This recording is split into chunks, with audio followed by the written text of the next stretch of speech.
दृष्टि आईएएस के audio article programme में आपका स्वागत है। आज का हमारा आर्टिकल द हिंदू में छपे लेख why is the Kushiyara river treaty between India and Bangladesh important के सारांश पर आधारित है। इसमें टीम दृष्टि के इनपुट्स भी शामिल हैं और यह ऑडियो आर्टिकल जीएस पेपर 2 के अंतर्राष्ट्रीय संबंध खंड से जुड़ा हुआ है।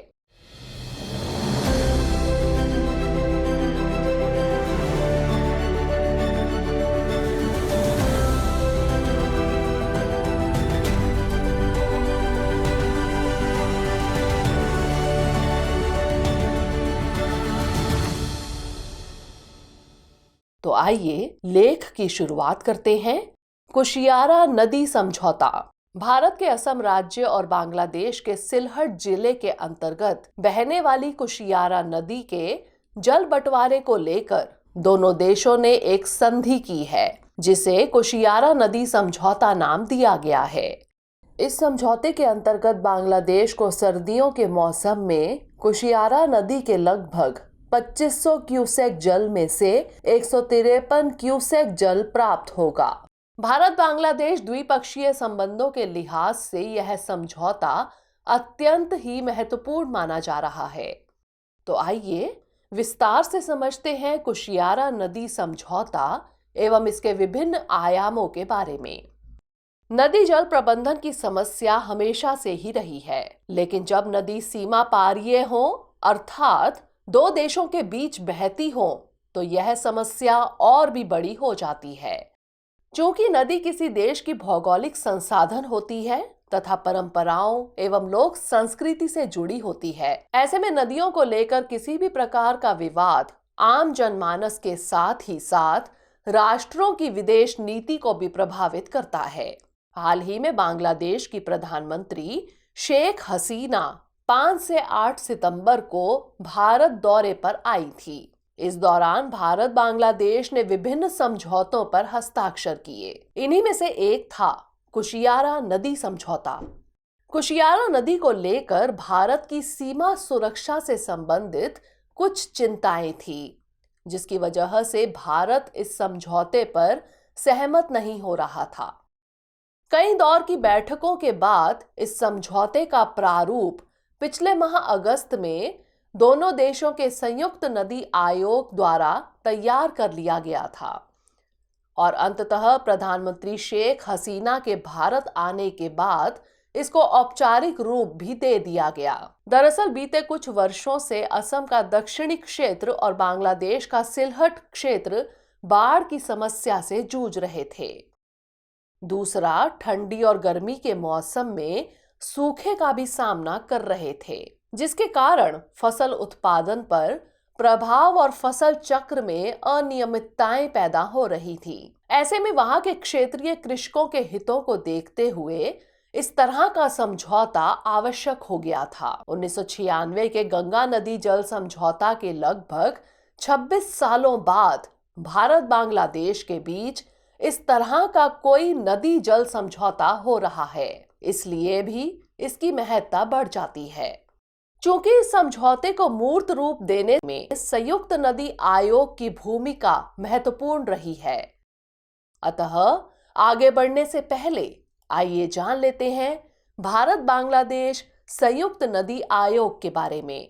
दरअसल भारत और बांग्लादेश आपस में 54 सीमा पारीय नदियों को साझा करते हैं। ऐसे में स्वाभाविक है कि दोनों देशों के हित भी आपस में जुड़े हुए होंगे, साथ ही कुछ विवाद भी होंगे। इसलिए नदियों से संबंधित परस्पर हितों पर संयुक्त लाभ उठाने के लिए तथा नदी जल से संबंधित मुद्दों को हल करने के लिए 1972 में भारत बांग्लादेश शांति संधि के अंतर्गत भारत बांग्लादेश संयुक्त नदी आयोग की स्थापना की गई थी। यह आयोग समय समय पर नदी जल से संबंधित मुद्दों पर विचार करने के लिए बैठकें आयोजित करता रहता है। इस आयोग की बैठकों में संबंधित विषयों पर चर्चा हेतु दोनों देशों की तरफ से एक प्रतिनिधिमंडल शामिल होता है। इन प्रतिनिधि मंडलों की अध्यक्षता संबंधित देशों के जल संसाधन मंत्री करते हैं। चूंकि हम नदी जल से संबंधित विषय पर चर्चा कर रहे हैं, ऐसे में संबंधित क्षेत्र की नदियों, अपवाह प्रणाली एवं अन्य भौगोलिक संरचनाओं के बारे में जानना जरूरी हो जाता है। कुशियारा नदी बराक नदी की वितरिका है। गौरतलब है कि मुख्य नदी से निकलकर जब कोई नदी धारा दूसरा रास्ता और नया नाम अपना लेती है तो वह मुख्य नदी की वितरिका कहलाती है।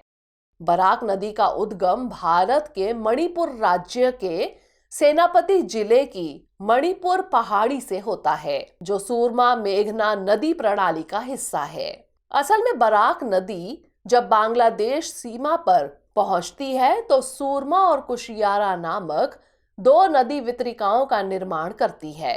सूरमा नदी वहां से आगे बढ़ते हुए बांग्लादेश के उत्तरी भाग के जिलों में प्रवाहित होती है, जबकि कुशियारा भारत के असम राज्य और बांग्लादेश के बीच सीमा रेखा का निर्धारण करते हुए बांग्लादेश के सिलहट जिले और असम के क्षेत्र से प्रवाहित होती है।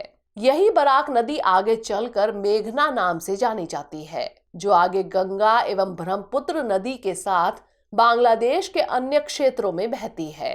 भारत बांग्लादेश के क्षेत्र में मुख्य रूप से दो बड़ी नदी प्रणालियां हैं, गंगा एवं ब्रह्मपुत्र नदी प्रणाली। गंगोत्री से निकलने वाली गंगा जब बांग्लादेश में प्रवेश करती है तो वह पद्मा के नाम से जानी जाती है। इसी तरह ब्रह्मपुत्र नदी का उद्गम स्थल तिब्बत में मानसरोवर झील है, जहां से यह नदी तिब्बत भारत और बांग्लादेश से बहती हुई बंगाल की खाड़ी में समाहित हो जाती है। बांग्लादेश में इसे जमुना के नाम से जाना जाता है। नदियों की अधिकता के बावजूद अनुकूल अवसंरचना के अभाव में यह क्षेत्र बाढ़ के साथ साथ सूखे की स्थिति से भी प्रभावित रहता है। इस क्षेत्र में कृषि कार्य हेतु पर्याप्त संभावनाएं हैं, परंतु नदी की बदलती प्रकृति ने कृषि संबंधित कार्यों को बेहद नुकसान पहुंचाया है। इस समझौते को मूर्त रूप देने में जो मुद्दा आड़े आ रहा था वह था बांग्लादेश की रहीम नहर प्रोजेक्ट। आइए समझ लेते हैं कि इससे संबंधित भारत की कौन कौन सी आपत्तियां थी। किसानों की सूखे जैसी समस्या के निवारण के लिए बांग्लादेश ने सिलहट के जाकीगंज उप जिला में रहीम नगर प्रोजेक्ट का निर्माण किया था, परंतु कुशियारा नदी से जल ना मिल पाने के कारण यह प्रोजेक्ट अधूरा ही था। असल में कुशियारा नदी भारत बांग्लादेश के बीच कुछ दूरी तक सीमा रेखा का निर्धारण करती है, जिसकी वजह से भारत को सीमा सुरक्षा जैसी विशेष आपत्तियां थी। दूसरा, रहीम नहर की सफाई और ड्रेजिंग से सीमा सुरक्षा प्रभावित हो रही थी, जिसको लेकर भी भारत को आपत्ति थी। तीसरा, कुशियारा नदी भारत और बांग्लादेश दोनों देशों में बहती है, लेकिन जल बंटवारे को लेकर कोई ठोस प्रावधान नहीं था। इसकी वजह से समझौता अधर में लटका हुआ था।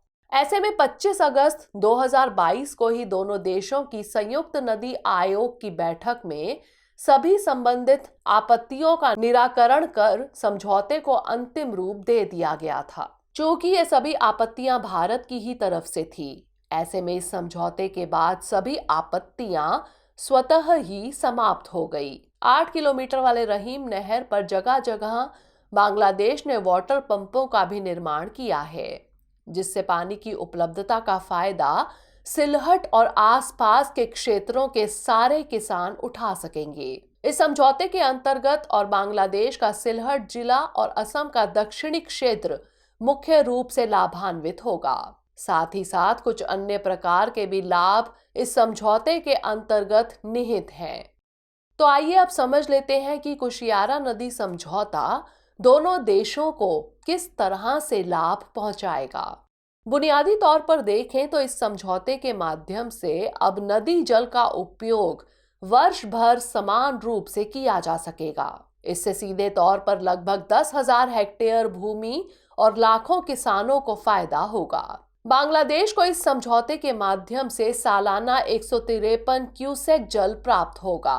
वर्ष भर जल उपलब्ध होने के कारण कृषि के साथ संलग्न पशुपालन, चारागाह जैसे अन्य कार्य भी आसान हो जाएंगे। इस समझौते के माध्यम से देखा जाए तो सिलहट क्षेत्र को बोरो धान के उत्पादन में विशेष रूप से फायदा होगा, क्योंकि यहाँ के किसान बोरो धान का उत्पादन दिसंबर से लेकर फरवरी और गर्मी के शुरुआती दिनों तक करते हैं, और यह वही समय होता है जब कुशियारा नदी में जल की कमी हो जाती है।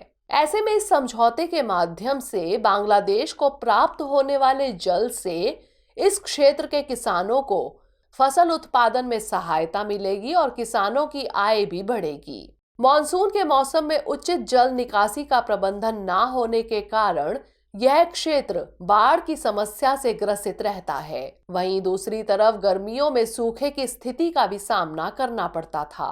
अब दोनों ही समस्याओं का समाधान इस समझौते के माध्यम से हो सकेगा। इस संबंध में रहीम नहर के माध्यम से जल की निकासी के साथ साथ गर्मियों में सिंचाई हेतु जल की उपलब्धता भी कराई जा सकेगी। आपको बता दें कि भारत बांग्लादेश के बीच संबंध अच्छे रहे हैं, फिर भी इस समझौते के माध्यम से दोनों देशों के द्विपक्षीय संबंधों में और भी मजबूती आएगी। इस समझौते से सीधे तौर पर किसान और आम लोगों को फायदा होगा, जिससे भारत की लोक कूटनीति और अधिक सुदृढ़ होगी। लोक कूटनीति भारत बांग्लादेश के बीच अहम बिंदु है, क्योंकि अधिकांश बांग्लादेशी नागरिक 1971 में मिली आजादी का श्रेय भारत को देते हैं। इसके अलावा बांग्ला भाषा के कारण भी भारत की लोक कूटनीति बेहतर साबित होती रही है। चूंकि तीस्ता नदी के जल को लेकर भारत और बांग्लादेश दोनों देशों में पहले से ही विवाद है, ऐसे में जब बांग्लादेश तीस्ता नदी पर विभिन्न प्रोजेक्ट को लेकर चीन से लोन ले रहा हो तो यह समझौता बेहद अहम हो जाता है। कुशियारा नदी समझौता के माध्यम से भारत बांग्लादेश में आपसी विश्वास बढ़ेगा, जिससे चीन की विस्तारवादी महत्वाकांक्षा प्रभावित होगी तथा दक्षिण एशिया में चीन का प्रभाव कम होगा। इससे पहले बांग्लादेश ने ऊपरी सूरमा कुशियारा नदी प्रोजेक्ट के माध्यम से आसपास की नहरों की सफाई और ड्रेजिंग का काम करवाया था, लेकिन भारत से सहयोग ना मिलने की स्थिति में यह आगे नहीं बढ़ पाया था। ऐसे में इस प्रोजेक्ट को भी गति मिलने की संभावना है। आइए बात कर लेते हैं इससे जुड़ी चुनौतियां और आगे की राह के बारे में। दरअसल भारत बांग्लादेश के साथ सबसे लंबी सीमा साझा करता है, जिसमें लगभग 50 से अधिक छोटी बड़ी नदियों को दोनों देश साझा करते हैं। इनमें गंगा और ब्रह्मपुत्र दो बड़ी नदियां हैं, फिर भी जल प्रबंधन की समस्या लगातार बनी हुई है। इसके साथ ही साथ नदियों के बहाव और प्रदूषण को लेकर कई प्रकार के विवाद हैं, जिनका निवारण अभी तक नहीं हो सका है। नदी जल प्रदूषण के कारण कृषि क्षेत्र में विभिन्न समस्याएं लगातार बनी हुई हैं। गौरतलब है कि सीमा क्षेत्र होने के कारण आर्थिक अवसंरचना का उचित विकास नहीं हो पाया है, जिसके कारण इस क्षेत्र में पलायन, घुसपैठ, भूखमरी, नृजातीय हिंसा जैसी समस्याएं विद्यमान हैं। इन सभी समस्याओं का निराकरण अत्यंत आवश्यक है। दूसरी ओर भारत संघीय व्यवस्था वाला देश है, जिसके अंतर्गत राज्यों की भूमिका केंद्र के साथ बराबरी की होती है। अंतर्राज्यीय संधि समझौतों में भी राज्यों को बराबर का भागीदार माना जाता है। राज्यों के विचार केंद्र से भिन्न भी हो सकते हैं, जैसे कि तीस्ता जल संधि को लेकर पश्चिम बंगाल की कुछ अलग अपेक्षाएं हैं। कुशियारा नदी समझौता में खास बात यह थी कि इसमें सीधे सीधे केंद्र और बांग्लादेश ही शामिल थे। इसमें कोई भारतीय राज्य शामिल नहीं था, जिससे इस समझौते को आसानी से मूर्त रूप दिया जा सका। इसलिए जरूरत इस बात की है कि इस तरह के अन्य विवादों को हल करने के लिए साझा सहमति तैयार की जाए। तीस्ता नदी जल को लेकर अभी तक भारत बांग्लादेश के बीच कोई ठोस निर्णय नहीं लिया जा सका है। ऐसे में दोनों देशों को अपने अपने राष्ट्रीय हितों को ध्यान में रखते हुए जल्द ही किसी समझौते को अंजाम दे देना चाहिए। बांग्लादेश तीस्ता नदी पर कई प्रोजेक्ट को लेकर चीन से लोन ले रहा है। ऐसे में बांग्लादेश के लिए यह समझना जरूरी है कि वह चीन की डेट ट्रैप पॉलिसी से जितना दूर रहे, उसके लिए उतना ही अच्छा है। एक उदाहरण श्रीलंका का हमारे सामने मौजूद है, जिसे चीन से लोन लेने के बाद उसे कई तरह के आर्थिक और राजनीतिक संकट झेलने पड़े हैं। अतः बांग्लादेश को चीन के साथ संबंधों को लेकर सजग रहने की जरूरत है। 2026 में गंगा नदी समझौता का 30 वर्ष पूरा हो रहा है। इस बात की पूरी संभावना है कि इस संधि का नवीनीकरण होगा, लेकिन देखने वाली बात यह होगी कि 30 वर्ष पीछे की संधि में कौन से नए आयाम होंगे जो आज के भारत बांग्लादेश के संबंधों को परिभाषित करेंगे। आइए अब नोट कर लेते हैं आज का सवाल। कुशियारा नदी समझौता के संदर्भ में भारत बांग्लादेश द्विपक्षीय संबंधों का परीक्षण कीजिए।